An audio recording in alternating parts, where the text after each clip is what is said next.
Hey everyone, welcome to my new blog. আমাদের বাড়ির ৩৭তম কালী পূজার প্রিপারেশনটা তোমাদেরকে দেখাচ্ছি। প্রথম আমি আর আমার বোন চলে গেছিলাম মূর্তিটা দেখার জন্য। তারপরে আমার মা আর আমার মাসি মিলে বেলপাতা ঠিক করে নিচ্ছিল, কারণ কালকে পুজো ছিল। তারপরে আমি আর আমার মামা আর আমরা সব ভাই বোনরা মিলে প্যান্ডেল ডেকোরেশন করার জন্য চলে গেছিলাম। তারপরে দেখতেই পারছো তোমরা, চাঁদমালাগুলি একসাথে রেখেছিল, কারণ কোনটা কোথায় সেট করবে ওইটার জন্য। তারপরে আমরা সবাই কাজ করছিলাম সবাই মিলে। খুব ভালো লাগে কাজ করতে একসাথে। ও উপরে উঠে চাঁদমালা লাগাচ্ছিল, তো মামা বলছিল কিভাবে ডেকোরেশনটা করবে।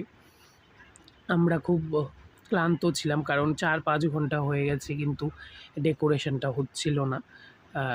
অনেক কাজ করলাম আমরা সবাই মিলে। আমার তো একদম ঘুমই পেয়ে গেছিলো, কারণ রাত্র ১২টার উপর হয়ে গেছিলো। কালকে পরের দিন পূজাও ছিল। এটা ছিল আমাদের ফাইনাল লুক। আরেকটু দেখাবো আরেকটা ভিডিওর মধ্যে।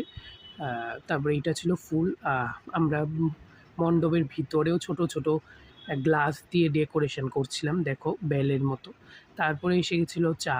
তো আমি আমার পিসি বোনরা মিলে সবাই দেখছিল ডেকোরেশনটা। তো এটা ছিল ফাইনাল না, মানে টাচ আপ লুক বলতে পারো।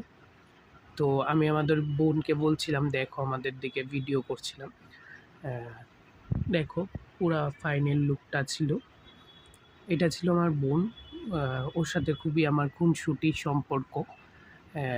আমরা খুবই মজা করি। এটা ছিল ফাইনাল লুক, ১টা রাত্র বাজে। দেখো কেমন লাগলো, আশা করি ভালোই লাগলো। কেমন লাগলো জানিও ব্লগটা।